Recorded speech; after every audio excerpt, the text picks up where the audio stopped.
Hello everyone.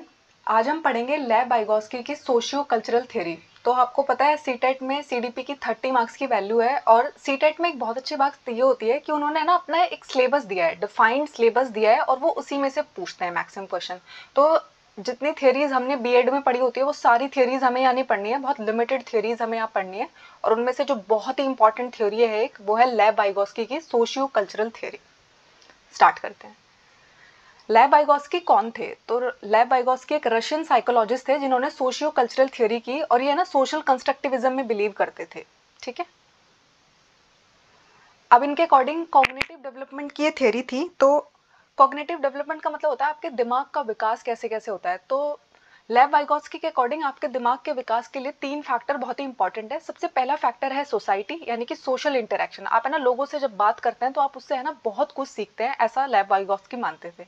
उनके according जो दूसरा फैक्टर है वो है कल्चर, यानी कि जो आपका कल्चर है, आपके जो आप ट्रेडिशंस फॉलो होते हैं उससे है ना आप बहुत कुछ सीखते हैं, आपको बहुत कुछ सीखने को मिलता है उससे, आपके ब्रेन का बहुत अच्छा डेवलपमेंट होता है उससे। और तीसरा वो मानते थे कि ये वो टूल है जिसके बिना आप कुछ सीख ही नहीं सकते, वो था लैंग्वेज।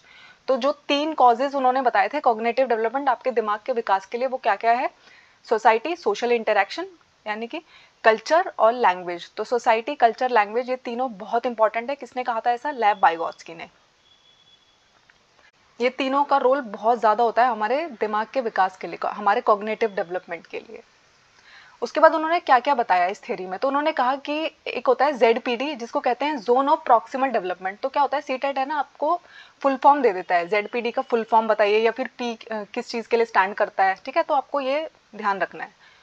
तो जोन ऑफ प्रॉक्सिमल डेवलपमेंट क्या होता है? ये एक ऐसा एरिया है जैसे कि कुछ काम है जो लर्नर खुद कर सकता है, कुछ काम है जो वो बिल्कुल नहीं कर सकता, और कुछ काम ऐसे है जो वो किसी की मदद से कर सकता है। तो वो जो स्पेस है, ठीक है, वो काम जो वो नहीं कर सकता, लेकिन एक अगर उसे किसी की हेल्प मिल जाए, एक दूसरे इंसान की उसे हेल्प मिल जाए, किसी की असिस्टेंस मिल जाए, तो वो उसे कर पाएगा। उस एरिया को हम कहते हैं जोन ऑफ प्रॉक्सिमल डेवलपमेंट। अब इसको एक एग्जाम्पल से ऐसे समझिए। सोचिए आपको सीटेट का एग्जाम क्लियर करना है, लेकिन आपको यही नहीं पता है कि पैटर्न क्या है, कैसे क्वेश्चंस आते हैं। लेकिन अगर कोई आपको पैटर्न बता दे, कैसे क्वेश्चंस आते हैं, कौन सी थ्योरीज इंपॉर्टेंट है, ये सारी हेल्प अगर आपको मिल जाए, तो ये कौन आपको देगा? ये हेल्प आपको वो इंसान करेगा जिसको इसके बारे में बहुत नॉलेज होगी, जिसको हम यहाँ पे क्या बोलेंगे? More knowledgeable other. ठीक है, तो जब आपको वो असिस्टेंट प्रोवाइड हो जाएगी तो आप कहाँ पहुंच जाएंगे? Zone of proximal development.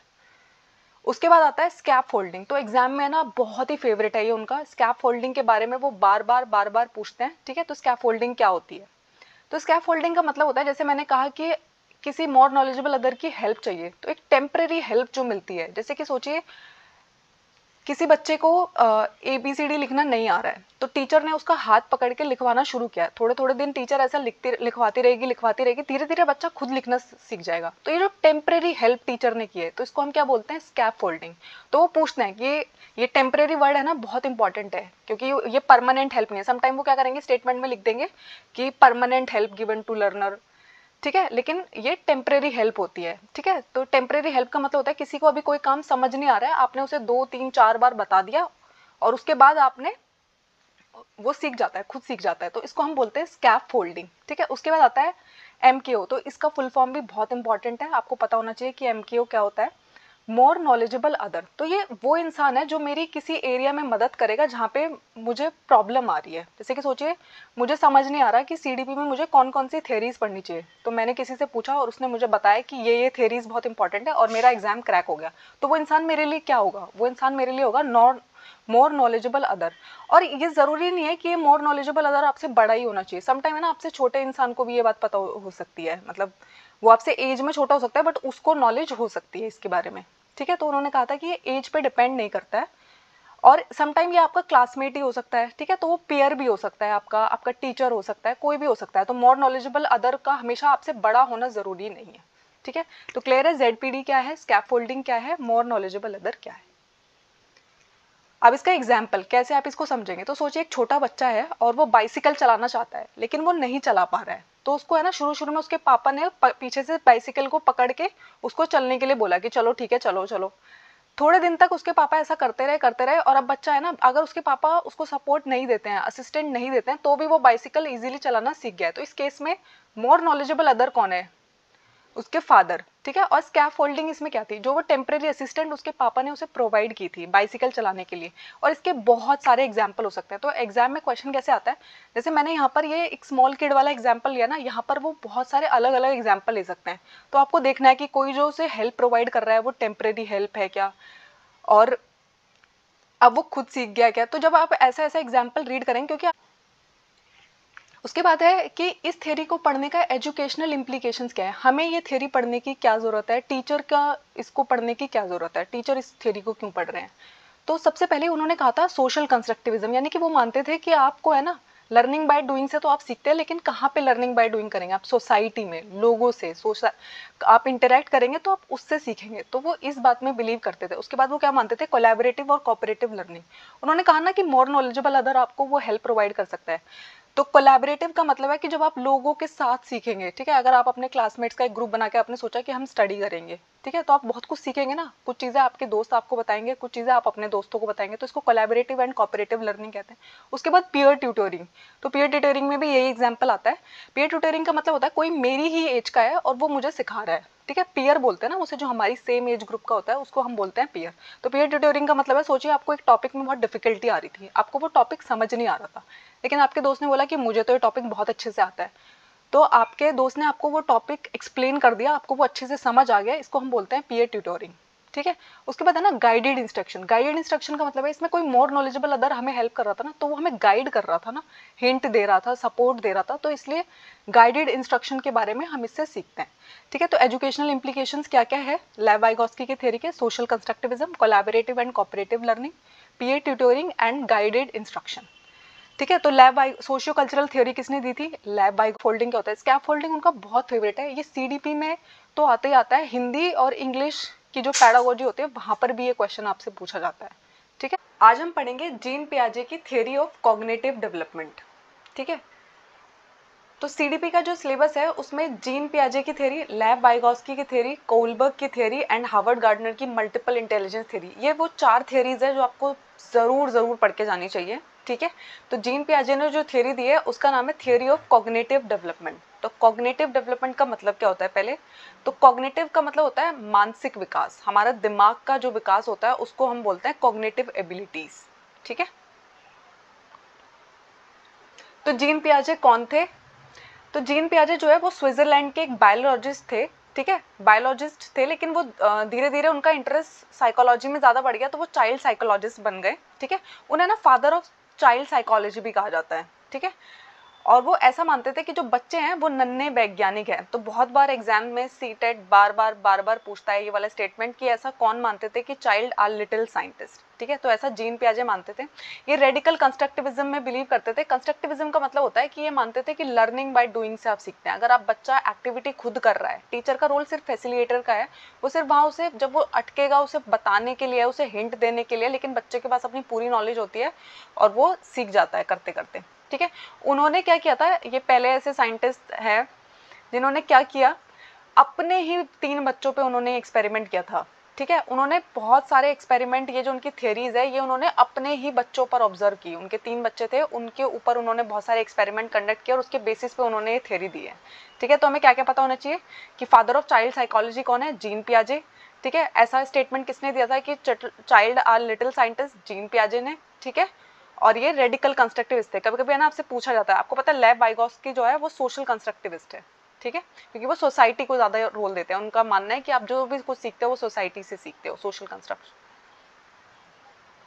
तो ये एक जीन पियाजे की पिक्चर है, ठीक है। तो जीन पियाजे को क्या लगता था कि कॉग्निटिव डेवलपमेंट के क्या क्या कारण हो सकते हैं, किस किस कारण की वजह से आपके दिमाग का विकास होता है। तो सबसे पहला फैक्टर उन्होंने बताया एज, ठीक है ना। आपको पता ना एक छोटा बच्चा जो होता है उसका दिमाग जो होता है वो उतना डेवलप नहीं होता है जितना एक बहुत बड़ा जो इंसान हो चुका है एज में, उसको जो अक्ल आ चुकी होती है, ठीक है।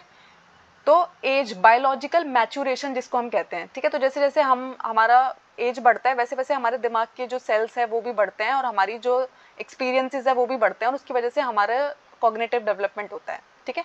उसके बाद दूसरा होता है एक्टिविटी। तो उनको लगता है कि आप जो चीज़ें एक्सपीरियंस से करके सीखोगे, करके सीखोगे, उतना अच्छा आपको कोई और चीज़ नहीं सिखा सकती।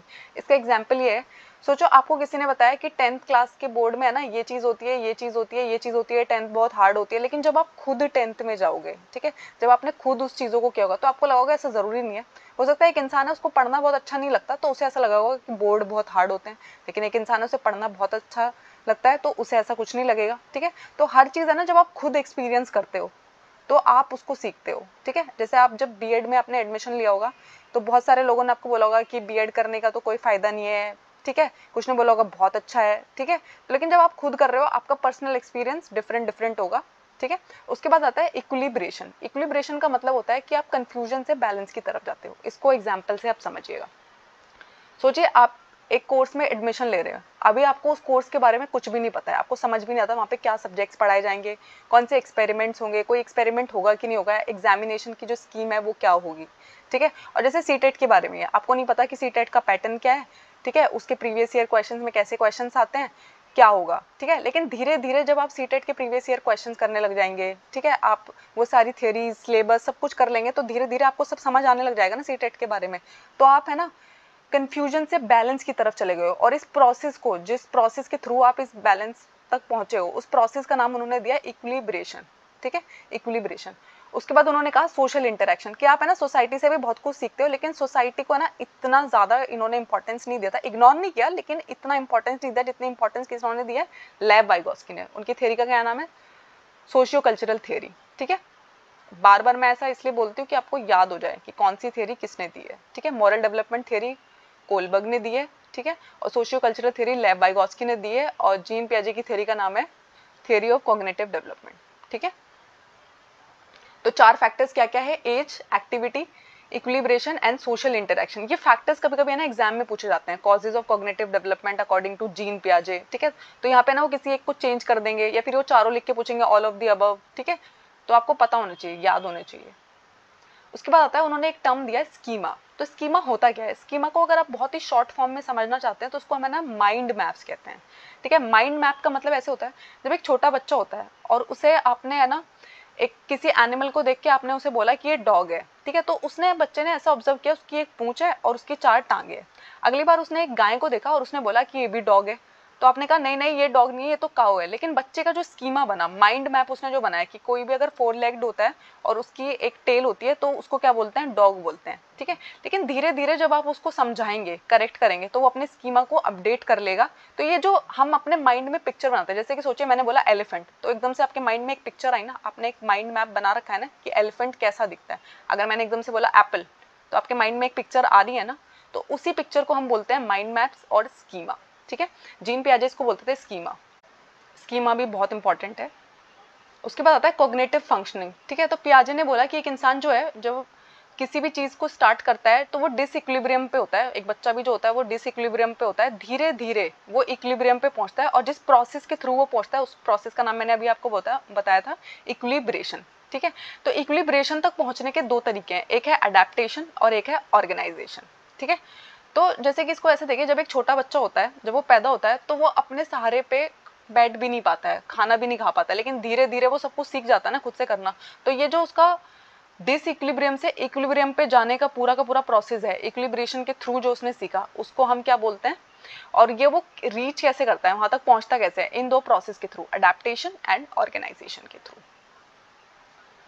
उसके बाद अडेप्टेशन एंड ऑर्गेनाइजेशन के अंदर जो हमारा अडेप्टेशन वाला पार्ट है उसके 2 सब पार्ट्स है, एसिमिलेशन एंड अकोमोडेशन, और ये बहुत बहुत इंपॉर्टेंट है, बहुत बार पूछे जाते हैं सीडीपी में, ठीक है, सीटेट के बहुत ही फेवरेट है। तो एसिमिलेशन का मतलब होता है कि आपके पास है ना एक स्कीमा था, आपका एक माइंड मैप आपने बना रखा था, लेकिन क्या होता है धीरे धीरे आप उसमें न्यू इन्फॉर्मेशन डाली, ठीक है। अब इसको एग्जाम्पल से समझते हैं। सोचो किसी बच्चे को आपने बचपन में एक एप्पल दिखाया और उसे बोला कि एप्पल जो होता है वो रेड होता है, ठीक है। तो वो जब भी किसी रेड कलर की चीज को देखता है तो वो उसे बोल देता है कि एप्पल है, एप्पल है, एप्पल है, ठीक है। लेकिन आपने धीरे धीरे उसको बताया कि नहीं ऐसा नहीं होता, रेड कलर जो होता है वो बहुत सारी चीजों का हो सकता है, ठीक है। तो धीरे धीरे जो वो सारी न्यू इन्फॉर्मेशन अपने दिमाग में सेट कर रहा है, इसको हम बोलते हैं एसिमिलेट करना, ठीक है। तो वो क्या कर रहा है, न्यू इन्फॉर्मेशन अपने ऑलरेडी एग्जिस्टिंग स्कीमा में ऐड कर रहा है, ठीक है। ये वाली बात वो भूला नहीं है कि एप्पल जो है वो भी रेड है, उसके साथ उसने बहुत सारी अलग इन्फॉर्मेशन भी ऐड कर ली है,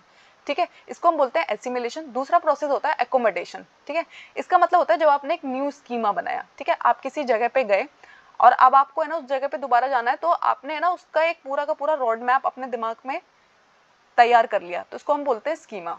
ठीक है, जैसे कभी कभी होता है बचपन में ना हमें ऐसा सिखाया जाता है कि कपड़े जो है वो धूप में डलने से सूख गए। ठीक है, बचपन में तो आप इस बात पे बिल्कुल भी डाउट नहीं करते, आराम से इस बात को मान लेते हैं। जब आप बड़े होते हैं तो आपको पता चलता है कि ये एक प्रोसेस की वजह से होता है, जिस प्रोसेस का नाम है एवोपरेशन। ठीक है, वाष्पीकरण।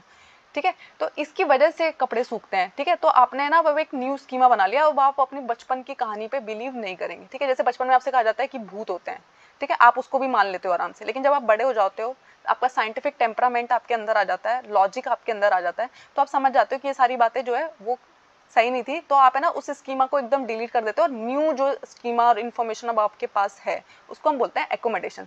तो एसिमिलेशन का मतलब होता है जो आपके पास ऑलरेडी स्कीमा आपका बना हुआ है, आपके दिमाग में जो माइंड मैप्स बने हैं उसमें सिर्फ न्यू इन्फॉर्मेशन अपडेट करना, और अकोमोडेशन का मतलब होता है एकदम न्यू स्कीमा बनाना, न्यू माइंड मैप बनाना। ठीक है, ऑर्गेनाइजेशन का मतलब होता है जब आप है ना क्लासिफाई करना सीखते हो चीज़ों के, और जो आप अपनी पूरी लाइफ के अकॉर्डिंग सीखते हो। जैसे जब आप बहुत छोटे थे तो आपने ABCD को सीखा, ठीक है, आप बड़ी क्लासेस में गए, आपने वहाँ पे न्यू मैथमेटिकल ऑपरेशन सीखे, साइंस की क्लास में सीखा, सोशल साइंस की क्लास में सीखा। ये सब कुछ अब आप क्लासिफाई कर पाते हो, ये सब कुछ अब आपको याद रहता है, ऑर्गेनाइज कर सकते हो, आपके ब्रेन के डिफरेंट डिफरेंट कंपार्टमेंट्स में ये सारी बातें ऑर्गेनाइज्ड है। ठीक है, और जो भी आपके एक्सपीरियंसेस है उन्होंने भी तो आपको बहुत कुछ सिखाया होगा ना लाइफ के बारे में, तो उसको हम क्या बोलते हैं, ऑर्गेनाइजेशन। तो आपको क्लियर है एसिमिलेशन क्या है, एकोमोडेशन क्या है और ऑर्गेनाइजेशन क्या है। ठीक है, एसिमिलेशन का मतलब होता है सिर्फ न्यू इन्फॉर्मेशन अपने पुराने स्कीमा में ऐड करना, और अकोमोडेशन का मतलब कंप्लीटली न्यू स्कीमा बनाना, नया माइंड मैप बनाना। उसके बाद जो जीन पियाजे ने थ्योरी ऑफ कॉग्निटिव डेवलपमेंट दी थी, उन्होंने उसकी 4 स्टेजेस बताई। ठीक है, तो आपको पता होनी चाहिए कि किसने स्टेजेस दी है। तो आपको पता है जो कोलबर्ग है उन्होंने 3 स्टेजेस दी है। ठीक है, और जो कॉग्निटिव डेवलपमेंट की थ्योरी है उसमें 4 स्टेजेस है, और लैब वाइगोस्की की थ्योरी में कोई भी स्टेजेस नहीं है। ठीक है, इन 4 स्टेजेस के नाम हमें जरूर पता होना चाहिए, क्या एज उन्होंने बताई थी ये भी हमें जरूर पता होना चाहिए। तो सबसे पहली स्टेज का नाम है सेंसरी मोटर स्टेज, जो उन्होंने कहा कि बर्थ से लेके 2 साल का जो बच्चा होता है वो इसी स्टेज पे होता है। फिर उन्होंने बोला सेकंड स्टेज है प्री ऑपरेशनल स्टेज, 2 से 7 साल का बच्चा इस एज पे होता है। फिर आता है कॉन्क्रीट ऑपरेशनल स्टेज, 7 से लेके 11 साल का बच्चा इस स्टेज पे होता है। और फोर्थ है फॉर्मल ऑपरेशनल स्टेज, 11 साल और उससे ऊपर के लोग जो होते हैं वो इस स्टेज पे होते हैं। ठीक है, तो जीन पियाजे के अकॉर्डिंग ये 4 स्टेजेस है, इन चारों स्टेजेस के नाम आपको पता होना चाहिए। कभी कभी वो इनको है ना कंबाइन करके देते हैं। ठीक है, वो इन स्टेजेस के नाम लिख देंगे, इनमें से किसी एक स्टेज को गायब कर देंगे और आपसे पूछेंगे कि इनमें से कौन सी जीन पियाजे के द्वारा दी गई स्टेज नहीं है। ठीक है, कभी कभी होता है वो इनको ऑर्डर में लगाने के लिए आपको दे देंगे, तो आपको पता होना चाहिए कि सेंसरी मोटर सबसे पहली स्टेज है, फिर प्री ऑपरेशनल आता है, फिर कॉन्क्रीट आता है, फिर फॉर्मल आता है। ठीक है, और उनकी एजेस क्या है, कभी कभी वो एज भी पूछता है, वो पूछता है सेंसरी मोटर स्टेज का जो बच्चा होगा वो किस एज ग्रुप से बिलोंग करेगा, तो वहाँ पे ऑप्शन हो सकता है 2 से 7 साल, 7 से 11 साल, ठीक है, 0 to 2 ईयर्स, तो आपका आंसर होना चाहिए 0 to 2 ईयर्स। ठीक है, तो आपको पता होना चाहिए। तो सबसे पहले हम पहली स्टेज देखेंगे जिसमें है सेंसरी मोटर स्टेज। ठीक है, जो 0 से 2 ईयर्स की जो हमारी एज होती है उसमें क्या होता है, तो इसमें ना बहुत सारे रिफ्लेक्स एक्शन बच्चा शो कर रहा होता है। आपने देखा होगा छोटा बच्चा जो होता है वो अंगूठा चूस रहा होता है, इधर देख रहा होता है, उधर देख रहा होता है, चीजों को आप भी जो भी उसकी तरफ हाथ करोगे उसका हाथ पकड़ लेगा, टॉयज पकड़ता है। ठीक है, ये सारे के सारे जो उसके रिफ्लेक्स एक्शंस थे धीरे धीरे जब वो 2 साल की एज की तरफ जा रहा होता है धीरे धीरे खत्म हो रहे होते हैं। ठीक है, उसके बाद इसमें क्या होता है, बच्चे के अंदर ये है ना वो टर्म्स दे दे के पूछते हैं ऑब्जेक्ट परमानेंस किस स्टेज का पार्ट है। ठीक है, तो आपको पता होना चाहिए सेंसरी मोटर के अंदर। अब ऑब्जेक्ट परमानेंस का मतलब क्या होता है, तो बचपन में क्या होता है, आपसे कोई बच्चा टॉय मांग रहा था, आपने उसको अपने पीछे छुपाया और बोला कि उसे तो कोई ले गया, और वो इस बात पे टोटली बिलीव कर लेता है। लेकिन धीरे धीरे जब वो बच्चा है ना 9 to 10 मंथ के पास जा रहा होता है, यानी कि 2 साल को क्लोज कर रहा होता है, वो ये बात समझने लग जाता है कि उन्होंने ना इस बात को बस उस चीज को पीछे छुपाया है, और वो चीज एग्जिस्ट करती है, अभी भी वो चीज गायब नहीं है, और वो उसको घर में ढूंढता है। ठीक है, तो सीटेट ने एक क्वेश्चन कैसे पूछा था, उन्होंने बोला कि एक बच्चा है और जो चीज उसे छुपाई गई थी वो उसको घर में ढूंढता है, तो वो किस स्टेज पे है, तो आपको पता होना चाहिए वो सेंसरी मोटर स्टेज पे है, और उसके अंदर क्या आ गया, ऑब्जेक्ट परमानेंस आ गया, यानी कि वो ऑब्जेक्ट उसके लिए अभी भी परमानेंट है, वो जानता है आपने बस उसे छुपाया है, वो गायब नहीं हो गई ये चीज। ठीक है, तो ऑब्जेक्ट परमानेंस को आप ऐसे याद रख सकते हो, परमानेंस यानी कि वो चीज उसके लिए परमानेंट है, वो उसको ढूंढेगा अभी घर में कि उसका टॉय कहाँ पे है। ठीक है, चाहे आपने उसकी आंखों से छुपा दिया है। उसके बाद आता है इसी स्टेज में सेंसेस आर टीचर। तो सेंसेस आर टीचर का मतलब आपको पता है हमारे पास 5 सेंसेस होती है, हमारा जो नोज है, हमारी जो आईज है, हमारी जो स्किन है, हमारी जो टंग है। ठीक है, ये सब हमारी सेंसेस होती हैं। तो इनसे बच्चा बहुत कुछ सीख रहा होता है। आपको पता है छोटा बच्चा सीखता है कैसे? आपने उसे आवाज लगाई, उसने कानों से अपने सेंस किया ना उस आवाज को, ठीक है। आपको पता है अगर हमने किसी एक छोटे बच्चे का नाम रखा होता है, कॉन्टिन्यूसली जब हम उसको उस नाम से बुलाते हैं ना तो वो रिस्पॉन्ड करने लग जाता है, उसको पता चल जाता है कि ये मेरा ही नाम है, ये मेरी बात कर रहे हैं, ठीक है। और जैसे कोई आता है तो एकदम से वो देखता है, पहचानता है, अगर आपको जानता है तो आपके साथ खेलेगा, अगर आपको नहीं जानता तो आपके साथ नहीं खेलेगा। क्यों? क्योंकि उसकी सेंसेस जो है वो टीचर्स है, वो उसको सब कुछ बता रही है।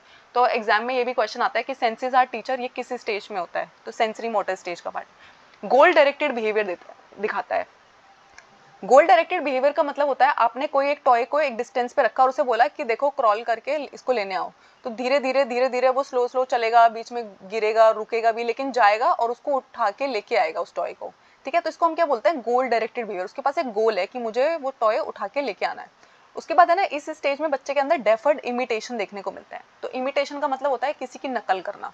अब डेफर्ड इमिटेशन का मतलब क्या होता है?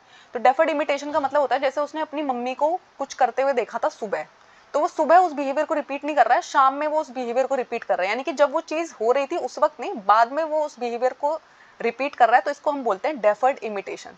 तो सेंसरी मोटर स्टेज के क्या क्या इंपॉर्टेंट बात है? ऑब्जेक्ट परमानेंस इस स्टेट में होता है, senses are teacher, goal directed behaviour and deferred imitation. तो क्वेश्चन ऐसे आता है कि वो आपसे पूछेंगे डेफर्ड इमिटेशन किस स्टेज में होता है, ठीक है। तो वहाँ पे उन्होंने लिख दिया होगा concrete, pre operational, sensory motor. तो आपको पता होना चाहिए कि सेंसरी मोटर के अंदर आपका डेफर्ड इमिटेशंस होता है। सेंसेस आर टीचर कहाँ पे होती है? Sensory motor. तो इसको तो आप बहुत ही आसान से याद रखते हो, S for senses, S for sensory motor, ठीक है। तो ये तो बहुत ही आसान है याद रखना।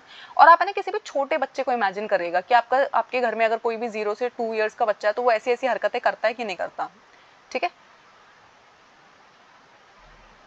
उसके बाद आती है दूसरी स्टेज जिसका नाम है प्री ऑपरेशनल स्टेज, जिसकी एज ग्रुप क्या है? 2 से 7 साल का बच्चा, ठीक है। तो इसके अंदर है ना ट्रांसडक्टिव रीजनिंग आ जाती है, यानी कि है ना अब है ना थोड़ा लॉजिकल बात करने लगेगा लेकिन बहुत लॉजिकल बात नहीं करेगा, ठीक है। तो मतलब लेकिन हल्की फुल्की रीजनिंग 2 से 7 साल का बच्चा करने लग जाता है। अगर आप बहुत ही स्टूपिड बात उसको बोल दोगे तो बोलेगा ऐसा नहीं होता है, ठीक है। इसके अंदर है ना ये वाली प्रॉपर्टी आ जाती है, एनिमिज्म बोलते हैं इसको। तो एनिमिज्म क्या होता है? ये भी उनका बहुत फेवरेट है, यहाँ से क्वेश्चन बनता ही बनता है, ठीक है। तो वो है ना लिविंग एंड नॉन लिविंग के बीच में ना डिफरेंस नहीं समझ पाता। अगर उसका टॉय गिर गया, उसकी डॉल गिर गई, तो उसे ऐसा लगेगा मेरी डॉल को चोट लग गई है, ठीक है। तो आपने ये तो बहुत बार देखा होगा, जैसे कोई छोटा बच्चा है और वो गिर गया है, ठीक है, और हमने है ना फ्लोर पे ऐसे 2-3 बार हाथ मारा और हमने उसे बोला कि देखो फ्लोर को भी लगी है, तो उसे ऐसा लगता है, खुश हो जाता है, उसको लगता है कि फ्लोर को भी चोट लगी है, उसने मुझे मारा था तो फ्लोर को भी चोट लगी है, ठीक है। इसको हम बोलते हैं एनिमिज्म, ठीक है। तो प्री ऑपरेशनल से उनका सबसे फेवरेट है कि एनिमिज्म कौन सी स्टेज का पार्ट है? तो प्री ऑपरेशनल स्टेज का पार्ट है, ठीक है। फिर आता है सिंबॉलिक फंक्शन। सिंबॉलिक फंक्शन का मतलब है चीजों को है ना वो सिंबल से अटैच करने लग जाता है, ठीक है। किसी एक सिंबल के थ्रू वो उस चीज को याद रखने लग जाता है, ठीक है, कि ये इस चीज का सिंबल है, ठीक है। रेड कलर का मतलब डेंजर होता है, ऐसे ऐसे है ना सिंबल्स को अपने माइंड में फ्रेम कर लेता है, ठीक है। इस स्टेज में उनके अंदर है ना लैक ऑफ कंजर्वेशन होता है, इरिवर्सिबिलिटी होती है। इसका मतलब क्या है? तो लैक ऑफ कंजर्वेशन का मतलब है, सोचो मैंने 1 लीटर पानी को एक बहुत लंबे कंटेनर में रखा और एक चौड़े में रखा, ठीक है।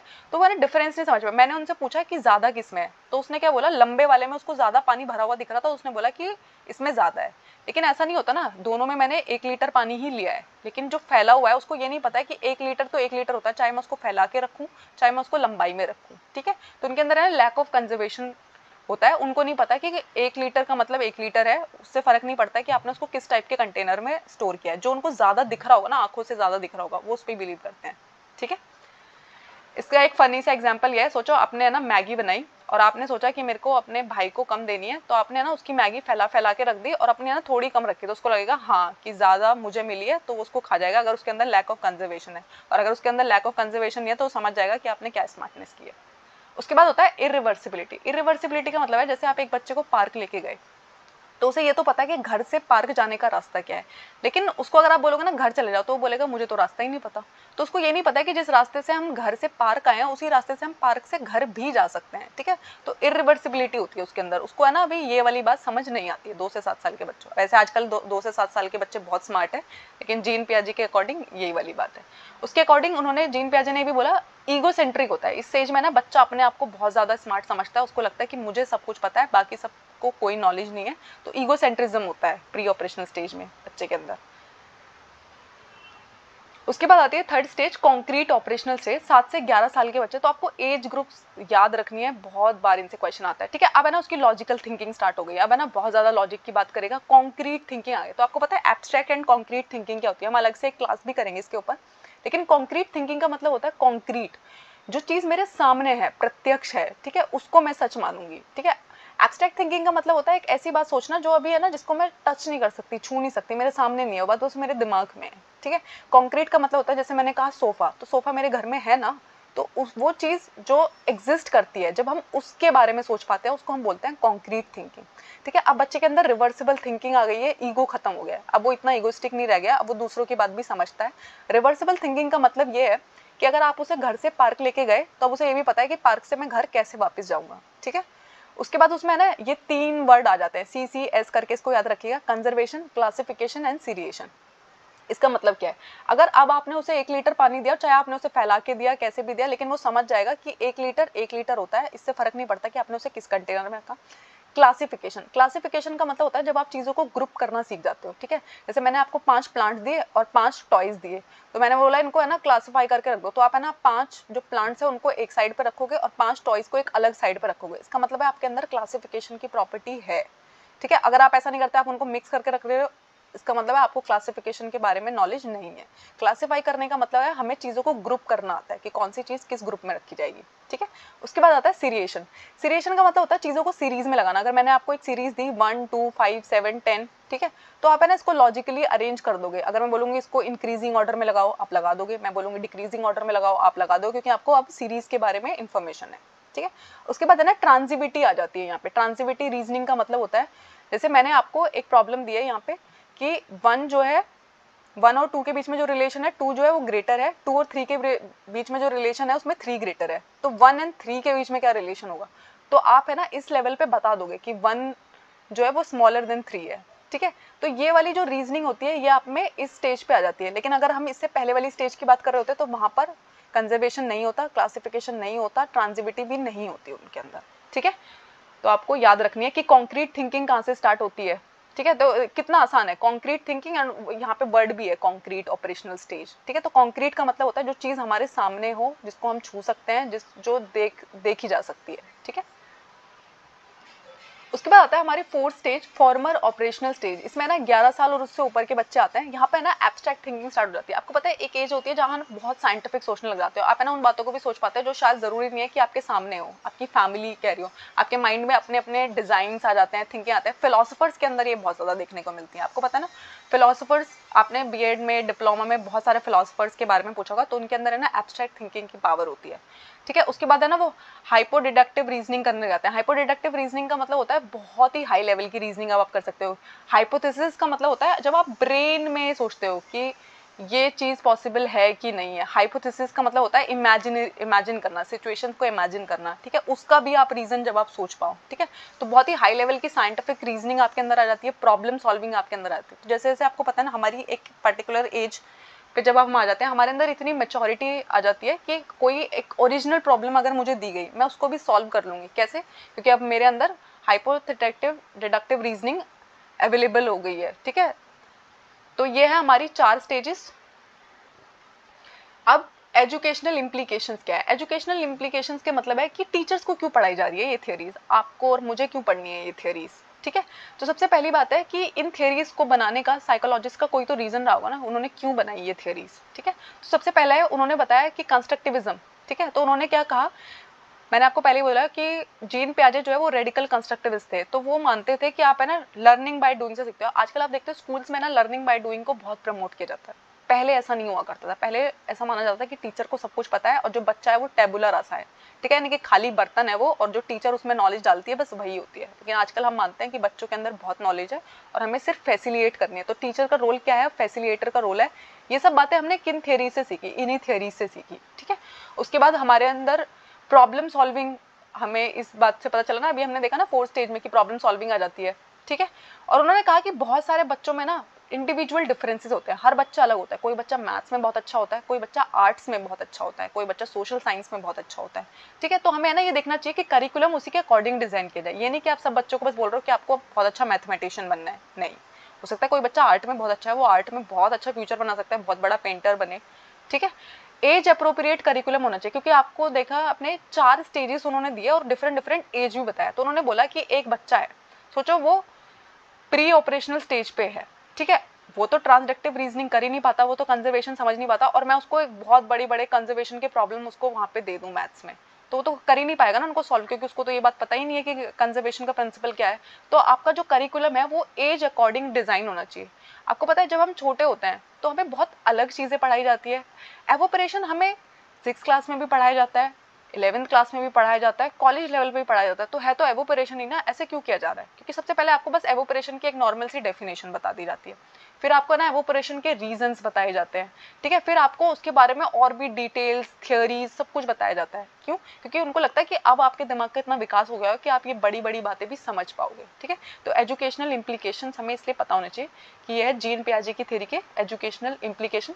अब हर चीज की अगर किसी की तारीफ होती है उसकी बुराई भी जरूर होती है, तो उनका क्रिटिसिज्म क्या क्या हुआ। तो जीन पियाजे के बारे में जो क्रिटिसिज्म हुआ वो ये हुआ कि उन्होंने ना ट्रेनिंग के इफेक्ट को इग्नोर किया। उन्होंने कहा कि अगर कोई, आपने देखा है इवन जो एनिमल्स होते हैं, अगर मैं उनको भी किसी चीज के लिए ट्रेन कर दूं ना, बार बार मैं उनको एक बिहेवियर करा रही हूँ, तो धीरे धीरे ना वो उस बिहेवियर को रिपीट करने लग जाते हैं। लेकिन जीन पियाजे ने ऐसा नहीं माना, ठीक है। उन्होंने माना कि ट्रेनिंग का कोई फर्क नहीं होता, ठीक है। गलत बात है, ट्रेनिंग का बहुत सारा फर्क पड़ता है। आपने देखा आर्मी भी तो ट्रेनिंग दिलाती है, ठीक है, आपको भी तो टीचर ट्रेनिंग प्रोग्राम में भेजा गया, तो बहुत सारा डिफरेंस आपने देखा होगा ना अपने अंदर भी, ठीक है। उन्होंने क्या किया, चाइल्ड की एबिलिटीज को बहुत अंडर एस्टिमेट किया। उन्हें लगा कि बच्चे के अंदर तो बस इस एज में ये चीज आती है, इस एज में चीज आती है, लेकिन कोई कोई बच्चा होता है उसकी एज बहुत कम है लेकिन उसके अंदर प्रॉब्लम सॉल्विंग एबिलिटीज हो सकती है, ठीक है। उसके बाद उन्होंने क्या कहा, एज अकॉर्डिंग एबिलिटीज को उन्होंने बहुत ज्यादा इंपॉर्टेंस दी, ठीक है। उन्होंने कहा कि इस एज में ये चीज आ जाएगी, इस एज में चीज, ऐसा जरूरी नहीं होता। कोई कोई होता है जो बहुत बड़ा हो चुका है एज वाइज, लेकिन उसको तब भी इतनी अक्ल नहीं होती है, इतनी समझ उसमें नहीं होती है। लेकिन कोई कोई होता है एज में बहुत छोटा है लेकिन बहुत समझदारी होती है उसके अंदर, ठीक है। बहुत सारी बातों पे ये वाली बात डिपेंड करती है, आपके लाइफ में कैसा इन्वायरमेंट रहा है, ठीक है, इन सारी बातों पे भी तो डिपेंड करेगा ना। फिर उन्होंने ना स्टेजेस बताई, ठीक है। तो उन्होंने कहा कि स्टेजेस, उनकी स्टेज वाली बात से ना बहुत सारे लोग खुश नहीं थे, कि उनका मानना है कि स्टेजेस में नहीं चलेंगी चीजें, ठीक है। तो स्टेजेस वाली बात की वजह से उन्हें बहुत क्रिटिसिज्म सहना पड़ा। आज हम पढ़ेंगे कोलबर्ग की थ्योरी ऑफ मॉरल डेवलपमेंट। सबसे पहले आपको पता होना चाहिए कि थ्योरी ऑफ मॉरल डेवलपमेंट किसने दी है, तो आपको पता होना चाहिए कि कोलबर्ग ने दी है, ठीक है। बहुत सारे अलग अलग वेज में आपसे पूछा जा सकता है, लेकिन सबसे पहले आपको थ्योरीज का नाम पता होना चाहिए। जैसे आपको पता है सोशियो कल्चरल थ्योरी जो है वो लेव वाइगोत्स्की ने दी है, ठीक है। तो लॉरेंस कोलबर्ग इनका पूरा नाम था। ये एक अमेरिकन साइकोलॉजिस्ट थे और इन्होंने ना बहुत सारे पार्टिसिपेंट्स लिए डिफरेंट डिफरेंट एज ग्रुप्स के, और उन्हें एक डायलेमा दिया। तो डायलेमा का मतलब क्या होता है, ठीक है। तो डायलेमा का मतलब होता है जब मैं आपको एक ऐसी सिचुएशन में डाल रही हूँ जब आपको है ना ये समझ नहीं आ रहा कि आपको क्या करना चाहिए, ठीक है, दुविधा में डालना, ठीक है, तो उसको हम बोलते हैं डायलेमा, ठीक है। इन्होंने ना मॉरल डायलेमा दिया, यानी कि उन्होंने ना आपको ये देखना पड़ा कि ये सही है, मैं जो कर रहा हूँ वो कि सही है कि नहीं है, ठीक है। ऐसे डिफरेंट डिफरेंट एज ग्रुप्स को इन्होंने जो डायलेमा दिया, उससे ये देखना चाहते हैं कि लोगों की मोरालिटी किस लिए, इसलिए इनकी थ्योरी जो है वो मोरल डेवलपमेंट के ऊपर है, ठीक है। तो इनका जो सबसे फेमस डायलेमा है उसका नाम है हाइंस डायलेमा। तो हाइंस डायलेमा क्या कहता है, हाइंस डायलेमा का मतलब है, हाइंस एक आदमी का नाम है, उसकी बीवी को एक बहुत ही डेडली डिजीज थी जिसकी वजह से उसकी बीवी की जान जा सकती थी। डॉक्टर उसे बोलता है कि ये दवाई एक मेडिकल स्टोर पे अवेलेबल है, सिर्फ एक ही जगह पे ये अवेलेबल है। तो ये वहां पर जाता है लेकिन इसके पास पैसे नहीं होते उस दवाई को लेने के लिए, तो वो इसको दवाई देने से मना कर देता है। तो ये क्या करता है, रात में दोबारा से जाता है और चोरी कर लेता है, ठीक है।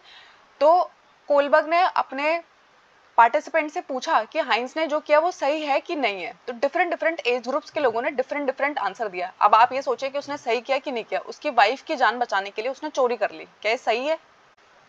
तो उसके अकॉर्डिंग उन्होंने देखा कि age based level of morality होती है। तो उनके अकॉर्डिंग 3 लेवल्स थे और 6 स्टेजेस थी, यानी कि हर एक लेवल के अंदर 2-2 स्टेजेस है। तो ये क्वेश्चन भी आता है, ठीक है, इसलिए मैंने इसको हाईलाइट भी किया है। इसको ध्यान रखिएगा कि कितने लेवल्स होते हैं और कितने स्टेजेस होते हैं। तो 3 लेवल्स होते हैं और 6 स्टेजेस होती है, किसमें, कोलबर्ग की थ्योरी ऑफ मोरालिटी में, ठीक है। सबसे पहला जो लेवल 1 है उसका नाम है प्री कन्वेंशनल लेवल, लेवल 2 का नाम है कन्वेंशनल लेवल और लेवल 3 का नाम है पोस्ट कन्वेंशनल लेवल, ठीक है। आपको इनके नाम पता होना चाहिए। इनके अंदर हम सब जो स्टेजेस है उनको भी पढ़ेंगे, लेकिन हमें पता होना चाहिए, वो पूछ लेते हैं इनको कि pre conventional, conventional, post conventional, सोचो वो आपको एक और नाम एक्स्ट्रा डाल के दे देंगे। तो आपको पता होना चाहिए कि सिर्फ 3 ही लेवल है और उन तीनों लेवल के क्या नाम है। तो 3 लेवल्स है और 6 स्टेजेस है।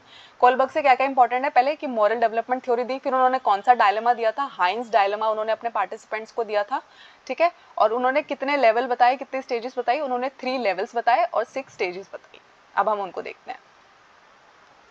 तो उन्होंने कहा कि जो सबसे पहला लेवल है जिसे हम प्री कन्वेंशनल लेवल बोल रहे हैं, इसमें ना उन्होंने बहुत ही एज के जो पार्टिसिपेंट थे वो बहुत ही छोटे थे एज में, ठीक है।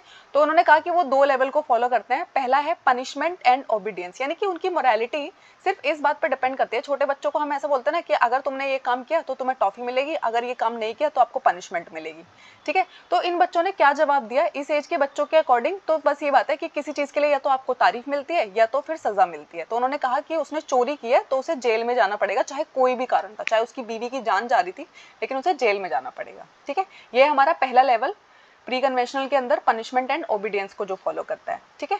उसके बाद आता है दूसरा mutual exchange and instrumental purpose individualism. ये नाम है ना थोड़े मुश्किल है, लेकिन आपको ये नाम है ना याद करने पड़ेंगे, ठीक है, क्योंकि वो ऐसे पूछते हैं कि जैसे उन्होंने ये म्यूचुअल एक्सचेंज दे दिया, वो पूछेंगे कि ये कौन से लेवल पे है, ठीक है। तो आपको बताना है कि ये लेवल 1 प्री कन्वेंशनल का पार्ट है, ठीक है। तो इसमें होता है टिट फॉर टैट, यानी कि जैसा आप करोगे वैसा ही आप भरोगे। तो इसमें क्या है, जैसे किसी ने आपको पेंसिल दी और आपने उसे बोला कि आपने मुझे आज पेंसिल दी थी, आपने मेरी हेल्प की थी, तो आप है ना मेरे साथ लंच शेयर कर सकते हो। ये एग्जाम्पल जो मैंने डाला ना, ये सीटेट ने क्वेश्चन बना के पूछा था। उन्होंने क्या कहा कि एक बच्ची है, उसने बोला कि आज तुमने मुझे पेंसिल दी थी तो आज है ना मैं अपना लंच तुम्हारे साथ शेयर कर लेती हूँ। तो वो कौन से लेवल ऑफ मोरालिटी पे है? तो आंसर है इसका म्यूचुअल एक्सचेंज, ठीक है। म्यूचुअल एक्सचेंज का मतलब है कोई मेरे लिए कुछ करेगा तो मैं उसके लिए तभी कुछ करूंगी, ठीक है।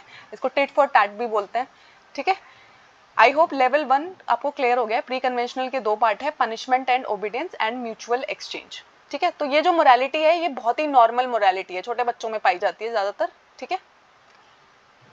उसके बाद आता है लेवल 2 जिसको हम कन्वेंशनल कहते हैं। कन्वेंशनल का पहला लेवल है interpersonal relationship, good boy and good girl. तो बहुत बार वो आपसे ना इस नाम से क्वेश्चन पूछते हैं, good boy and good girl जो होता है वो किस लेवल पे प्रेजेंट होता है। तो लेवल 2 पे कन्वेंशनल। तो यहाँ पे है ना हम किसी की बात सिर्फ इसलिए मानते हैं, हमें बस अच्छा इसलिए बन के रहना, चाहे मुझे एक बात गलत लगती है, ठीक है, लेकिन मैं सही उसको इसलिए कहूंगी क्योंकि मेरे को पता है कि मेरे दोस्त है ना मुझे भी बुरा कहेंगे, ठीक है, या फिर मेरी फैमिली वाले या मेरे टीचर मुझे बुरा लड़की कहने लगेंगे, ठीक है। तो यहाँ पे है ना हमें बस ये रहता है कि लोग हमें लाइक करें, ठीक है, कोई भी हमें डिसलाइक नहीं करे। तो हम क्या करते हैं, हम उनकी बातों से एग्री करने लग जाते हैं, ठीक है। तो उन्होंने बोला कि अगर ये बात सबको सही लग रही है तो सही किया होगा उसने, अगर उनको गलत लग रही है तो गलत किया होगा, ठीक है। तो जिस बात को ज्यादातर लोग सही मानते हैं, ठीक है, जैसे आपको पता है हमारी सोसाइटी में भी ऐसा होता है, अगर एक लड़की अपना करियर बना रही है, ठीक है, तो बहुत सारे लोगों के अकॉर्डिंग वो क्या है, वो गुड गर्ल नहीं है, ठीक है। लेकिन ऐसा जरूरी तो नहीं है ना कि वो लोग सही है। लेकिन ये भी जो मोरालिटी है, कन्वेंशनल वाली जो मोरालिटी है, ये भी जो एज है यहाँ पे अभी भी ये एडोलेसेंस से नीचे के लोग हैं, ठीक है। इनकी जो एज है वो एडोलेसेंस से नीचे है, तो उनकी मोरालिटी अभी इतनी होगी, सोसाइटी जो कहती है वो उसी को सही समझ रहे होते हैं, ठीक है। उसके बाद आता है दूसरे वाला लेवल इसका, वो है social system of law and order. तो उन्होंने कहा कि अगर लॉ के अकॉर्डिंग ये बात सही है तो उसने सही किया होगा, अगर लॉ ने कहा है कि चोरी करना गलत है तो उसे जेल जाना पड़ेगा, ठीक है। तो ये कुछ लोग होते हैं ना, आप उनको देखेंगे तो वो हमेशा ही बोल रहे होते हैं अच्छा लॉ के अकॉर्डिंग है क्या ये वाली चीज। इंडिया में अगर एक लॉ है, ठीक है, और वो कहता है कि ये चीज करना गलत है, तो ये लोगों ने क्या कहा कि हाँ अगर ये गलत है तो उसको जेल जाना पड़ेगा, ठीक है। तो इसको हम बोलते हैं सोशल सिस्टम, और ये जरूरी भी है। सोशल सिस्टम इसलिए भी जरूरी है ना, अगर आप लॉ एंड ऑर्डर मेंटेन नहीं करेंगे तो कल तो सब चोरी करने लग जाएंगे ना। लेकिन उसकी सिचुएशन बहुत अलग थी, तो इसलिए जब भी आप कोई डिसीजन ले आपको देखना पड़ेगा कि किसने किस सिचुएशन में ये काम किया है। तो हमारा दूसरा लेवल जो है वो भी क्लियर हो गया है, इंटरपर्सनल रिलेशनशिप, जहां आप गुड बॉय गुड गर्ल बनने के लिए चीजें करते हैं, उसके अकॉर्डिंग आंसर्स देते हैं, ठीक है। आपका मोरालिटी बस इस बात पे डिपेंड करता है कि कोई आपको डिसलाइक ना करे, ठीक है। तो अगर बाकी लोग कह रहे हैं कि हाइंस ने गलत किया तो आप भी बोल दोगे कि हाँ हाइंस ने गलत किया है, ठीक है। अगर बाकी लोग कह रहे हैं कि हाइंस ने सही किया तो आप भी कह दोगे कि हाँ हाइंस ने सही किया, क्योंकि आप डिसलाइक नहीं चाहते हो, ठीक है। दूसरा जो है उसमें social system of law and order, कि आपकी कंट्री के लॉ क्या कहते हैं उसके अकॉर्डिंग आप बोलोगे कि उसने सही किया कि गलत किया। उसके बाद आता है हमारा लेवल 3 जिसको हम पोस्ट कन्वेंशनल बोलते हैं, ठीक है। तो इसमें पहला लेवल है individual rights and social contract, ठीक है। तो इसमें है ना हमारा जो फोकस होता है वो इंडिविजुअल राइट्स पे होता है, ठीक है। यहाँ पे जो इस लेवल पे लोग हैं ये एडोलेसेंस से ऊपर के लोग हैं, ठीक है। ये कहेंगे कि उसने है ना सही किया, उसने तो भाई अपने परिवार को बचाने के लिए, अपनी बीवी को बचाने के लिए उसने सही किया, ठीक है, वो गलत नहीं था, ठीक है। तो बहुत सारे लोगों को लगेगा ना, आप में से भी कुछ लोगों को लगा ना कि हाँ इसने गलत नहीं किया, एक मेडिसिन ही तो थी, अगर वो उसे दे देता तो क्या हो जाता, ठीक है। लेकिन हमारी तरफ से हमें देखना चाहिए वो एक दवाई एक ही स्टोर पे अवेलेबल थी, उसने बहुत सालों की रिसर्च करके उसे बनाया होगा, तो वो उसको किसी को भी कम पैसों में क्यों दे दे, फ्री में क्यों दे दे, ठीक है। तो गलत कोई भी नहीं होता, लेकिन हमें देखना है कि किसी की सिचुएशन क्या थी, ठीक है। उसके बाद इसका सेकेंड पार्ट जो है वो है यूनिवर्सल एथिकल प्रिंसिपल। तो यूनिवर्सल एथिकल प्रिंसिपल का मतलब होता है ये लोग है ना गलत चीजें करने से भी पीछे नहीं हटते अगर ज्यादा लोगों का भला जुड़ा हो, जो हाइंस ने किया, ठीक है। जैसे कि एग्जांपल इसका देखिए, कोई टेररिस्ट है, ठीक है, किसी की भी जान लेना गलत है, लेकिन अगर आप एक टेररिस्ट को इसलिए मार रहे हो क्योंकि कल वो बहुत सारे अदर लोगों को मार देगा, तो आप सही कर रहे हो, ठीक है। या फिर किसी एक जगह पे 10 लोगों की जान बचाई सकती है, अगर आप एक इंसान की जान जाने दोगे तो आप उस एक इंसान की जान जाने दोगे क्योंकि आप ज्यादा बड़ा अच्छा सोच रहे हो, आप दूसरे लोगों के बारे में सोच रहे हो, आप 10 जान बचाने के बारे में सोच रहे हो, जो आर्मी करती है ना। आर्मी मोस्टली क्या करते हैं कि उनको लगता है कि अगर एक की जान जाने से बाकी लोग सेफ रह सकते हैं, तो ऐसा कर देना कोई गलत नहीं है। तो ये होता है यूनिवर्सल एथिकल प्रिंसिपल, जो ये बहुत कम लोगों में इतनी अंडरस्टैंडिंग होती है जो इस लेवल पे सोच पाते हैं, ठीक है। उसके बाद इनका क्रिटिसिज्म भी हुआ, उन्होंने बोला कि आपने ये थ्योरी तो बना दी लेकिन हम कुछ कुछ बातों को सही नहीं समझते। इसी साल जो पेपर हुआ है अभी अभी अगस्त में, उसमें ही ये क्वेश्चन पूछा गया कि जेंडर बायस्ड होने का किसने उनको बोला कि वो इनकी जो थ्योरी है मॉरल डेवलपमेंट वो जेंडर बायस्ड है। तो ऐसा किसने बोला था? कैरोल गिलिगन ने, ये नाम उन्होंने पूछा था, ठीक है। तो आपको पता होना चाहिए कि जेंडर बायस्ड क्यों बोला उन्होंने। तो कैरोल गिलिगन ने ये बोला कि कोलबर्ग ने जो अपने पार्टिसिपेंट्स लिए उन्होंने ना इसमें फीमेल को बहुत इग्नोर किया है। फीमेल का तो नेचर ही होता है केयर करना, ठीक है। मोरालिटी जो उसकी होती है वो बहुत डिफरेंट होती है, मेल्स बहुत अलग सोचते हैं, फीमेल बहुत अलग सोचती है, ठीक है। तो उन्होंने फीमेल को बहुत इग्नोर किया अपनी थ्योरी में। तो आप इसको इंटरनेशनल कैसे बोल सकते हो, आप इसको यूनिवर्सल कैसे बोल सकते हो? हम किसी भी थ्योरी को यूनिवर्सल तब बोलते हैं, जैसे मैंने कहा कि इस एज के बच्चे में ये वाली मोरालिटी होगी, तो इसका मतलब अगर मैं इसको यूनिवर्सल कह रही हूँ तो यानी कि इंडिया में जो बच्चा है उसके अंदर भी यही बात होगी, जो बच्चा अमेरिका में है उसके अंदर भी यही बात होगी। लेकिन आपको पता है ना ऐसा नहीं होता है, क्यों? क्योंकि हर किसी का कल्चर अलग होता है। हमारे यहाँ पे एल्डर्स की बहुत रिस्पेक्ट करना सिखाया जाता है, हो सकता है दूसरी कंट्री का कल्चर ऐसा ना कहता हो, तो उन पर है ना ये भी ब्लेम लगा कि उन्होंने क्या किया है, कल्चर को इग्नोर किया है। दूसरा, उन्होंने है ना अंडर एस्टिमेट किया यंग चाइल्ड की मोरालिटी को। उन्होंने बोला कि छोटे बच्चे को तो कुछ नहीं पता होता, बस वो तो इतना ही कहेगा कि पनिशमेंट मिलेगी, रिवॉर्ड मिलेगा। लेकिन ऐसा नहीं होता। कभी कभी आप देखेंगे कुछ बच्चे होते हैं, उनकी लाइफ की सिचुएशंस ऐसी होती हैं कि वो अपनी एज से भी ज्यादा मैच्योर बन जाते हैं, ठीक है। उनकी जो मोरालिटी होती है वो इतनी हाई होती है कि बहुत बड़े बड़े इंसान में इतना बड़ा दिल नहीं होता जितना एक छोटे बच्चे में हो सकता है, ठीक है। तो आप जस्ट इस बेसिस पे नहीं कह सकते कि बहुत सारे बच्चों ने आपके जो पार्टिसिपेंट्स थे उनका ऐसा सोचना हो सकता है, लेकिन आप सबको ऐसे नहीं सोच सकते सबके बारे में, ठीक है। उन्होंने ना फैमिली इन्फ्लुएंस के कॉन्टेक्स्ट को भी इग्नोर किया। तो फैमिली इन्फ्लुएंस का मतलब क्या होता है कि आपका परिवार पे आपका क्या प्रभाव है। जैसे कि आपकी फैमिली आपको सिखाती है कि एल्डर्स की बहुत रिस्पेक्ट करनी चाहिए, तो हो सकता है आप एल्डर्स की बहुत रिस्पेक्ट करते हो, लेकिन कोई कोई फैमिली होती है जहाँ एल्डर्स के बारे में हमेशा बुरी बातें बोली जाती है, तो वहाँ के बच्चे एल्डर्स की रिस्पेक्ट नहीं करते हैं। तो जो आपकी फैमिली आपको सिखाती है उसका भी तो आप पर बहुत बड़ा असर पड़ता है ना, आपका स्कूल क्या सिखाता है उसका भी तो बहुत बड़ा असर पड़ता है ना। तो उन्होंने ना फैमिली का जो इन्फ्लुएंस है उसको बहुत इग्नोर किया था। तो ये उनके क्रिटिसिज्म थे। अब आप सोच रहे हो क्रिटिसिज्म हमें क्यों पढ़ने हैं? क्रिटिसिज्म हमें इसलिए पता होना चाहिए, कभी कभी ना एग्जामिनर का मन करता है कि वो सीधा सीधा थ्योरी से क्वेश्चन नहीं बना रहा, वो क्रिटिसिज्म पूछेगा। जैसा उन्होंने इस साल किया, उन्होंने कैरोल गिलिगन के बारे में पूछा। उन्होंने कहा कि जेंडर बायस्ड होने का ब्लेम किसने लगाया था उनके ऊपर, तो कैरोल गिलिगन उनका नाम था, ठीक है। आज हम पढ़ेंगे हार्वर्ड गार्डनर की मल्टीपल इंटेलिजेंस थ्योरी। तो आपको पता है इंटेलिजेंस से रिलेटेड बहुत सारी थ्योरीज है, लेकिन जो सीटेट ने अपने सिलेबस में डिफाइन किया है वो है हार्वर्ड गार्डनर की मल्टीपल इंटेलिजेंस थ्योरी। तो आपको सारी थ्योरीज नहीं पढ़नी पड़ेगी, बट ये वो थ्योरी है जिससे वो बहुत सारे क्वेश्चंस पूछते हैं। सो हार्वर्ड गार्डनर कौन थे? ठीक है, तो यूएसए में एक कॉलेज में पढ़ाते हुए उन्होंने एक बुक लिखी, जिस बुक का नाम क्या था? फ्रेम्स ऑफ माइंड, ठीक है। तो ये बुक भी आपको पता होनी चाहिए कि फ्रेम्स ऑफ माइंड, जिसमें है ना उन्होंने पहली बार मल्टीपल इंटेलिजेंस थ्योरी की बात की, ठीक है। और आपको पता है कि बहुत सारे, आपको पता होगा कि इंटेलिजेंस को मेजर करने के ना बहुत सारे टेस्ट है जिनको हम इंटेलिजेंस टेस्ट कहते हैं। हार्वर्ड गार्डनर इंटेलिजेंस टेस्ट में बिलीव नहीं करते थे। उनको लगता था कि कोई टेस्ट ये क्वालिफाई नहीं कर सकता कि इस इंसान के पास इतना दिमाग है, इसके पास इतना दिमाग है। उन्हें लगता था कि ऐसा नहीं होता है। उसके बाद है ना वो ये भी नहीं मानते थे, हार्वर्ड गार्डनर से पहले बहुत सारे लोगों ने है ना इंटेलिजेंस के बारे में ये कहा था कि सिंगल टाइप की इंटेलिजेंस होती है, ठीक है। तो उन्होंने कहा था कि हार्वर्ड गार्डनर को ऐसा नहीं लगता था। हार्वर्ड गार्डनर कहते थे कि कोई सिंगल टाइप की इंटेलिजेंस नहीं होती है, मल्टी डायमेंशनल होती है। क्योंकि देखो एक इंसान है ना बहुत सारी चीजें कर सकता है, ठीक है। तो इतनी सारी चीजें वो कैसे करेगा अगर उसके पास सिर्फ एक सिंगल टाइप की इंटेलिजेंस हो? तो उन्होंने कहा था कि हर इंसान के पास बहुत सारे टाइप की इंटेलिजेंस है, और ये सारी इंटेलिजेंस है ना एक दूसरे पे डिपेंडेंट नहीं है, इंडिपेंडेंट है। यानी कि मेरी अगर एक म्यूजिकल इंटेलिजेंस मुझ पे है तो उससे है ना मेरी दूसरी मैथमेटिकल इंटेलिजेंस पे कोई फर्क नहीं पड़ता है, ठीक है। तो उनके अकॉर्डिंग कितने टाइप थे इंटेलिजेंस के? तो उन्होंने ना 8 टाइप की इंटेलिजेंस दी थी, जो उन्होंने कहा है एक दूसरे से इंडिपेंडेंट है, ठीक है। क्या क्या है वो 8 टाइप? आपको इन सबके नाम पता होना चाहिए क्योंकि यहाँ से क्वेश्चन आता है। Linguistic verbal intelligence first, second logical mathematical intelligence, spatial intelligence, musical intelligence, bodily kinesthetic intelligence, intrapersonal intelligence, interpersonal intelligence and naturalistic intelligence. तो ये नेचुरलिस्टिक इंटेलिजेंस जो है इसकी बात उन्होंने पहले नहीं की थी, इसको बाद में ऐड किया गया है। लेकिन अब टोटल अगर आपसे क्वेश्चन में पूछा जाए कि हार्वर्ड गार्डनर ने कितने टाइप के इंटेलिजेंस दिए तो आपको आंसर मार्क करना है 8। ठीक है, उसके बाद यहाँ से क्वेश्चन कैसे कैसे बनता है। तो सोचो, सबसे पहला उन्होंने हम एक्सप्लेन कर रहे हैं लिंग्विस्टिक वर्बल इंटेलिजेंस। तो इस टाइप के इंटेलिजेंस में क्या होता है, आपकी जितनी भी लिंग्विस्टिक एबिलिटीज है, लिंग्विस्टिक का मतलब क्या होता है, लैंग्वेज से रिलेटेड हमारी जो एबिलिटीज होती हैं, ठीक है, लैंग्वेज के ऊपर आपकी जो कमांड है, चाहे वो बोलने में हो, लिखने में हो, ठीक है, उसको हम बोलते हैं लिंग्विस्टिक एबिलिटीज। तो क्वेश्चन ऐसे आएगा, वो आपसे बोलेंगे कि एक इंसान है, उसकी बोलने की क्षमता बहुत ही अच्छा है, वो बहुत ही अच्छा प्रेजेंटेटर है, ठीक है, बहुत अच्छे से वो बात करता है, ठीक है, वो अपने लोगों को एकदम अपनी बातों में मग्न कर देता है, ठीक है। तो ये उसके पास कौन से टाइप की इंटेलिजेंस है, तो आपको बताना है कि उसके पास है ना लिंग्विस्टिक वर्बल इंटेलिजेंस है, ठीक है। इन लोगों को है ना सिंटेक्स और सिमेंटिक्स की बहुत अच्छी नॉलेज होती है। तो सिंटेक्स और सिमेंटिक्स होते क्या है, सिंटेक्स का मतलब होता है, जैसे आपने कहा वह जाता है, कभी आप इसको ऐसे लिखेंगे वह है जाता, अगर आप इसको लिखेंगे इसका मतलब आपने सही से अरेंज नहीं किया ना, आपने ऑर्डर सही नहीं रखा है ना, तो यानी कि आपके सेंटेंस में सिंटेक्स की कमी है।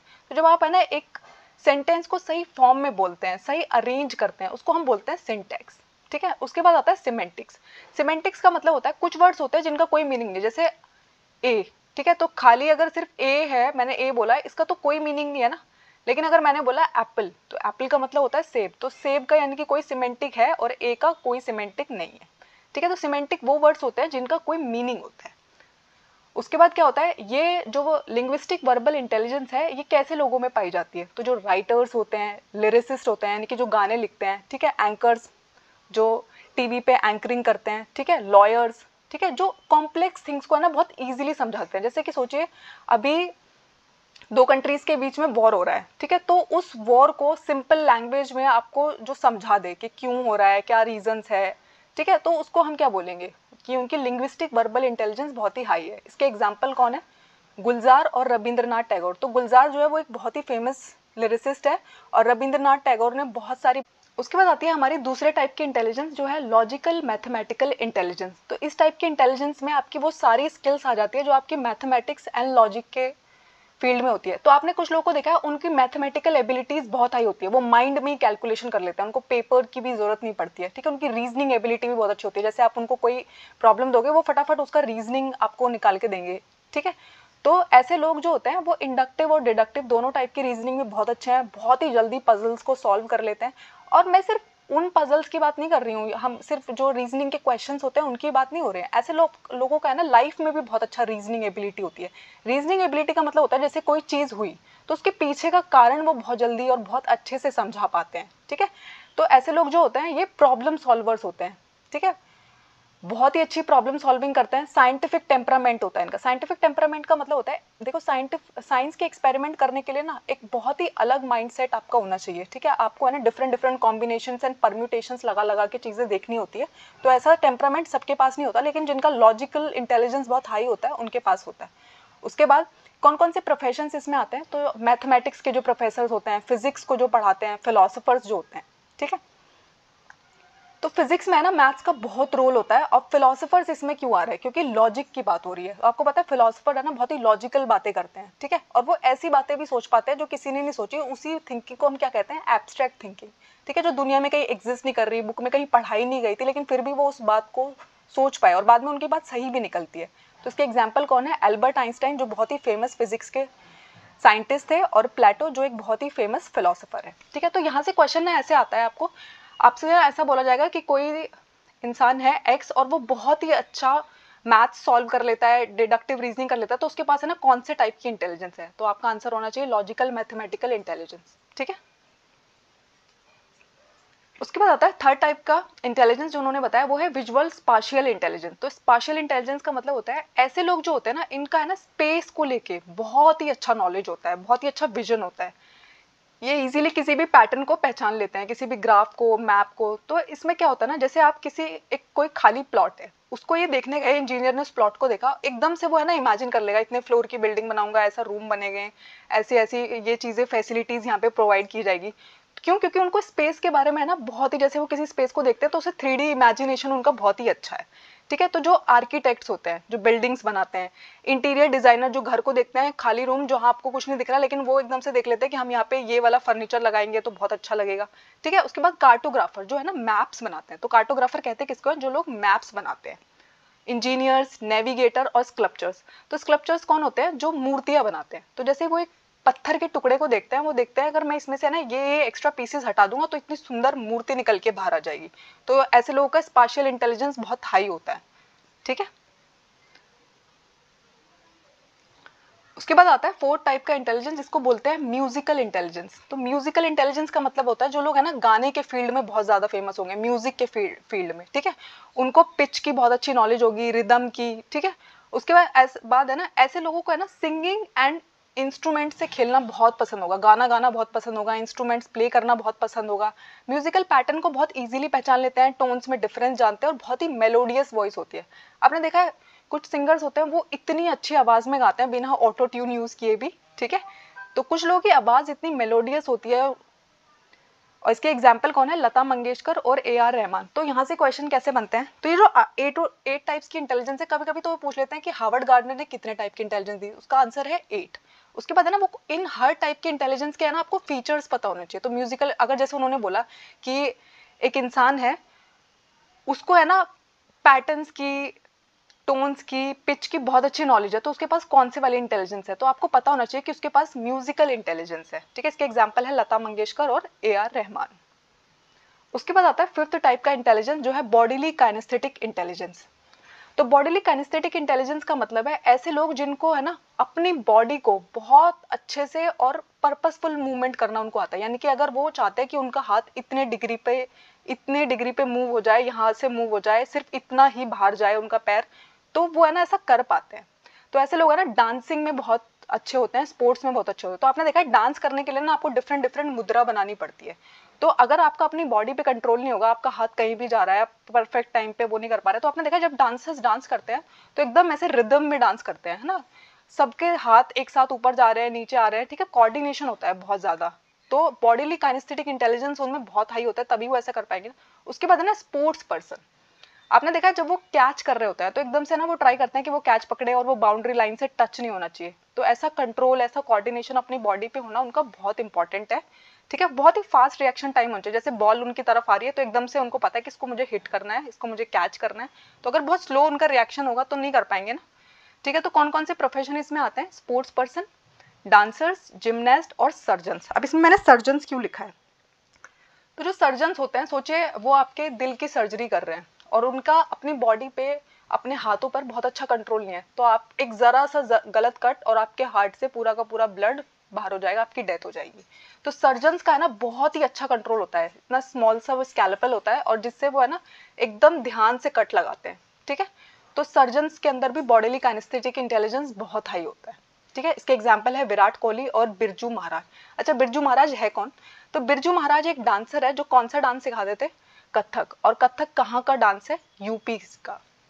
उसके बाद आता है 6 टाइप का इंटेलिजेंस, जिसको हम बोलते हैं इंटरपर्सनल इंटेलिजेंस। तो इसको याद कैसे करेंगे, 2 टाइप के इंटेलिजेंस है, एक है इंटरपर्सनल और एक है इंट्रापर्सनल। तो आपने सुना है इंटर स्टेट बस सर्विस, ठीक है। तो इंटर का मतलब होता है 2 जगहों के बीच में, 2 लोगों के बीच में। तो ये वो लोग होते हैं जो दूसरों को बहुत अच्छे से समझते हैं, ठीक है। दूसरों के बारे में बहुत अच्छे से जान जाते हैं। जैसे कोई इंसान आके उनसे बात कर रहा है, वो उनको कोई प्रॉब्लम बता भी नहीं रहा है, लेकिन वो फिर भी जान जाते हैं कि सामने वाला क्या कहना चाहता है। तो दूसरों का पर्सपेक्टिव बहुत अच्छे से समझते हैं, पॉजिटिव रिलेशन मेंटेन करने में हेल्प करते हैं और कॉन्फ्लिक्ट रिजॉल्व करने में बहुत ही मदद करते हैं। तो कॉन्फ्लिक्ट रिजॉल्व करने का मतलब है, सोचिए आपका एक ग्रुप है, 10 लोग उसमें काम कर रहे हैं और उन दोनों उसमें है ना कुछ लोगों के बीच में ना आपस में बन नहीं रही है, लेकिन आपके ग्रुप में ना कोई एक ऐसा इंसान है जिसके अंदर बहुत ही हाई इंटरपर्सनल इंटेलिजेंस है। तो वो क्या करेगा, आप दोनों को के साथ बैठेगा, आपको प्रॉब्लम समझाएगा कि उसको क्या इशू हो रहा है, आपको क्या इशू हो रहा है और आपको इसको कैसे सॉल्व कर लेना चाहिए। तो ऐसे लोग जो होते हैं इंटरपर्सनल इंटेलिजेंस वाले, वो कॉन्फ्लिक्ट सॉल्व करने में बहुत ही अच्छे होते हैं। तो कौन कौन से प्रोफेशंस इसके अंदर आते हैं, जैसे कि टीचर्स, डिप्लोमेट्स, सोशल, ठीक है। तो जैसे मदर टेरेसा, ठीक है, वो दूसरों का पेन कितने अच्छे से समझती थी, दूसरों की सेवा करने में उन्होंने अपना पूरा जीवन लगाया। तो जो लोग दूसरों की प्रॉब्लम्स को बहुत अच्छे से समझते हैं और उनको हम मानते हैं कि उनके अंदर इंटरपर्सनल इंटेलिजेंस बहुत हाई होता है। अच्छा, अब डिप्लोमेट्स कौन होते हैं, तो डिप्लोमेट्स वो होते हैं, जैसे बहुत सारी कंट्रीज है, ठीक है, हमारे बहुत सारे वर्कर्स वहां पर काम कर रहे होते हैं, ठीक है। इंटरनेशनल रिलेशन को मेंटेन करने के लिए, उनको हम बोलते हैं डिप्लोमेट्स, और दूसरी कंट्रीज के डिप्लोमेट ऑफिस भी यहाँ पे होते हैं, वो हमारी कंट्री में काम कर रहे होते हैं, ठीक है। उनका काम क्या होता है, जब इंटरनेशनली कोई भी प्रॉब्लम आती है, हम जैसे सोचिए हमारे लोग यूएस में रहते हैं, अचानक से यूएस में कोई प्रॉब्लम आ गई, ठीक है, तो वहाँ से हमारे लोगों को, इंडिया के लोगों को सेफली बाहर निकाल के आना, ठीक है, यूएस को ये आइडिया देना कि कैसे कैसे आप इस प्रॉब्लम से बाहर आ सकते हैं, ठीक है, उनको हम कहते हैं डिप्लोमेट्स। उसके बाद 7 टाइप का जो इंटेलिजेंस है वो है इंट्रा पर्सनल इंटेलिजेंस। तो इसमें आता है कि एक ऐसा इंडिविजुअल जो अपने आप को बहुत अच्छे से जानता है। लोगों को ऐसा लगता है, उनको ऐसी गलतफहमी होती है कि हम तो खुद को बहुत अच्छे से जानते हैं, अपने आप को जानने में कौन सी बड़ी बात है, लेकिन सबसे बड़ी बात यही होती है कि आप अपने आप को कैसे जानते हैं, ठीक है। तो ऐसा इंसान जिसको अपने ब्रेन की कैपेसिटी के बारे में पता हो, जिसको अपनी स्ट्रेंथ पता हो, जिसको अपनी वीकनेस पता हो। जैसे अगर आप कभी किसी से पूछोगे ना तुम्हारी वीकनेस क्या है, तो कहेगा नहीं मेरे में तो कोई वीकनेस ही नहीं है। अगर आप उससे पूछोगे तुम्हारी स्ट्रेंथ क्या है, तो उसे वो भी पता नहीं होती है। पर बहुत लोग होते हैं जिनको है ना अपने बारे में एक्सीलेंट सेल्फ अवेयरनेस होता है, उनको ये भी पता है कि उनको कब गुस्सा आता है, उनकी प्रॉब्लम क्या है, उनका स्ट्रेंथ क्या है, उनका वीकनेस क्या है, ठीक है। तो इसके एग्जाम्पल है बुद्धा एंड महावीर, ठीक है। उन लोगों को कितनी ज्यादा नॉलेज थी अपने बारे में, ठीक है। तो सेल्फ अवेयर होना ना सबसे बड़ी बात है। दूसरों के प्रॉब्लम तो सभी समझ जाते हैं, लेकिन क्या कभी कभी आपको पता है कि अपनी प्रॉब्लम समझना कितनी बड़ी बात होती है। उसके बाद आती है लास्ट टाइप की इंटेलिजेंस जो उन्होंने दी थी, वो थी नेचुरलिस्टिक इंटेलिजेंस, ठीक है। नेचुरलिस्टिक इंटेलिजेंस का मतलब होता है, उन्होंने कहा है ऐसे कुछ लोग होते हैं जो ना नेचर को बहुत अच्छे से समझते हैं, प्लांट्स, एनिमल्स, मिनरल, रॉक्स, ठीक है। उनके अंदर है ना बहुत ज्यादा पैशन होता है नेचर को कंजर्व करने का। आपने देखा है एक ऑर्गेनाइजेशन है पेटा जो एनिमल्स के लिए वर्क करती है, ठीक है। ऐसे बहुत सारे ऑर्गेनाइजेशन है जो काम करती है प्लांट्स के लिए, एनिमल्स के लिए, ठीक है। तो उनके अंदर क्या होता है, नेचुरलिस्टिक इंटेलिजेंस बहुत हाई होती है, ठीक है।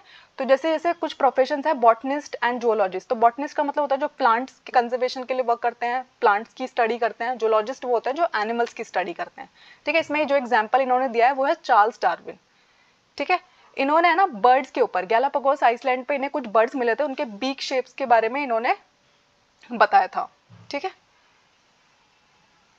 उसके बाद हमें ये हार्वर्ड गार्डनर की मल्टीपल इंटेलिजेंस थ्योरी हमने पढ़ तो ली, लेकिन टीचर्स को क्यों पढ़ाई जा रही है? आपको तो, आप तो टीचर बनने वाले ना, तो सीटेट में आपको ये थ्योरी क्यों पढ़ाई जा रही है? तो इसके एजुकेशनल इम्प्लीकेशंस क्या है? तो टीचर को, जैसे मैंने बताया कि बहुत टाइप के इंटेलिजेंस है, उन्होंने बोला 8 टाइप की इंटेलिजेंस है, तो टीचर को है ना अलग अलग टाइप के वे भी तो बनाने पड़ेंगे पढ़ाने के। लर्निंग स्टाइल है, अगर बच्चे का एक यूनिक लर्निंग स्टाइल है तो उसको उसी के अकॉर्डिंग पढ़ाया जाएगा ना। इंडिविजुअलाइज्ड इंस्ट्रक्शन और इवैल्यूएशन मेथड, सोचो कोई बच्चा है उसके अंदर है ना म्यूजिकल पावर बहुत अच्छी है, ठीक है, लेकिन मैं उसे मैथ्स पढ़ने के लिए फोर्स करती जाऊँ तो कुछ नहीं हो पाएगा ना, वो इंसान कोई नहीं, कुछ नहीं बन पाएगा। जैसे सचिन तेंदुलकर अपने बहुत सारे इंटरव्यूज में कहते हैं कि अगर कोई मुझे सिंगर बनने के लिए बोलता तो मैं नहीं बन पाता ना इतना अच्छा सिंगर जितना अच्छा मैं बैट्समैन बन पाया, क्योंकि उनके अंदर बॉडीली काइनेस्थेटिक इंटेलिजेंस बहुत हाई था। ऐसे ही लता मंगेशकर को अगर कोई क्रिकेटर बनने के लिए बोले तो नहीं हो पाता ना ये। तो आपके पास जो आपकी एबिलिटीज है उनको इन्हांस करने के लिए आपको इंस्ट्रक्शन दिए जाए, उनको इन्हांस करने के लिए आपकी क्रिएटिविटी, जिस फील्ड में आप अच्छे हो उसमें आपको बेटर बनने के लिए बोला जाए, उसमें आपको कोचिंग दी जाए, तो आपका बहुत अच्छा ग्रो करने के चांस है ना। लेकिन जैसे कि कभी कभी होता है, कोई बच्चा कहता है मुझे सिंगर बनना है, लेकिन उसके घर वाले बोलते हैं सिंगर बन के क्या होता है, ठीक है, सिंगर बन के तुम क्या करोगे? लेकिन हो सकता है वो बच्चा बहुत अच्छा जा सकता है। अगर लता मंगेशकर के फादर ने उनसे ऐसा बोल दिया था कि सिंगर बन के तुम क्या करोगी, तो बताओ आज वो इतनी फेमस सिंगर होती क्या, ठीक है। तो इम्प्लीकेशन इसके ये है कि जैसे बहुत टाइप की इंटेलिजेंस है, तो वैसे ही हमें बच्चों को डील करने के लिए, पढ़ाने के लिए भी है ना बहुत डिफरेंट डिफरेंट मैथड्स यूज करने चाहिए। एक टाइप का इंस्ट्रक्शन आप सब बच्चों पे लागू नहीं कर सकते। Thank you. अगर आपको इस थ्योरी में कोई भी बात समझ में नहीं आई तो मुझे बताइएगा।